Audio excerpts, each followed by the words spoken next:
ሞባይልን ስታገላብጥ ስለ እስላም ይነገር ከሆነ ታግሰህ ተከታተለው ይጠቅማል።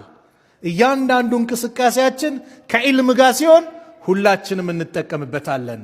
አላህ ነብዩን አለይሂ ሰላቱ ወሰላም እንደው ልትለምነኝ የሚገባ ነገር ቢኖር ብሎ አላህ የጠቀሰው ምን ነገር ብሎ እንዲለምኑት የጠቀሰው ነገር ቢኖር ዕውቀትን ነው።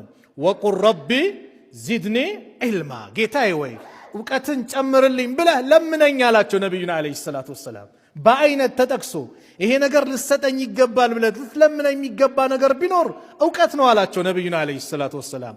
ወቁል ረቢ ዚድኒ ዒልማ፣ ጌታዬ ወይ ዕውቀትን ጨምርልኝ ብለህ ለምነኛ። ለዚህ ነው ነብዩ ሰለላሁ ዐለይሂ ወሰለም ዱዓ ያደርጉ ነበር። ኢማም ትርሚዚ በዘገቡት ሌሎችም ታላቁ ሰሃባ አባ ሁረይራ ረዲየላሁ ዐንሁ ባስተላለፉት ሐዲስ ቃል ካነ ረሱሉላህ ሰለላሁ ዐለይሂ ወሰለም የቁል اللهم انفعني بما علمتني وعلمني مما ينفعني وارزقني علما ينفعني وزدني علما الحمد لله على كل حال واعوذ بالله من حال اهل النار. ይሄን ዱዓ ያደርጉ ነበር።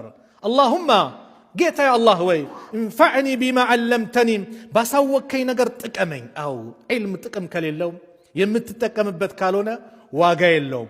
ወዓልምኒ፣ እንደዚሁም ደግሞ አሳውቀኝ፣ ማ የንፈዑኒ፣ የሚጠቅመኝን አሳውቀኝ። ትርኪ ምርኩን አይደለም፣ የሚጠቅም ለዱንያ ለአኺራ ስኬት የሚያበቃ ዒልም መሆን አለበት። ወርዙቅኒ ዒልመን የንፈዑኒ፣ የሚጠቅመኝን ዕውቀት ደግሞ ለግሰኝ ስጠኝ። ወዚድኒ ዒልመን፣ ዕውቀቴን ጨምርልኝ ብለህ ዱዓ አድርጋላቸው። ነብዩም ይሄን ዱዓ አደረጉ። አልሐምዱሊላህ አላ ኩሊ ሓል፣ በማንኛውም ሓል ሁኔታ አላህ ምስጋና ይገባ። ደስተኛ ሆነህ ተቸግረህም ምንም ሆነ ምስጋና ለማን ይገባ? ለአላህ ይገባ። ሁሌ አላህን ማመስገን፣ ሁሌ አላህን ምስጋናን መስጠት። ደስታም ሲመጣ አላህን ማመስገን፣ መከራ ውስጥም ስትሆን አላህን ማመስገን የሙስሊምነት መገለጫ። ዱንያ ላይ ቺን ሐያት ባላንስ አድርገን እንድንኖር ያደረገን አንዱ ኢስላም ነው።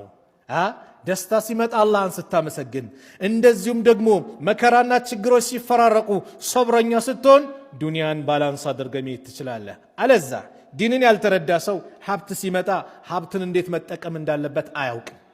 በላ ሲመጣ በላው ሰዓት ላይ እንዴት መሄድ መንቀሳቀስ እንዳለበት አያውቅም። ስለዚህ በዲን አልኢስላም ውስጥ መኖራችን አላህ ኢስላምን ለኛ መስጠቱ መጀመሪያ አልሐምዱሊላህ ብለን አላህን አመስግነን ከዛ በኋላ ኢስላም ላዘዛቸው ነገሮች ደግሞ ራስን ማዘጋጀት ነው። እንደዚሁም ከጀሃነም አካል እሳት ከመሆን ደግሞ ባንተ ተጠበቃለሁ እያሉ ነብዩ ሰለላሁ ዐለይሂ ወሰለም ዱዓ ያደርጉ ነበር። ስለዚህ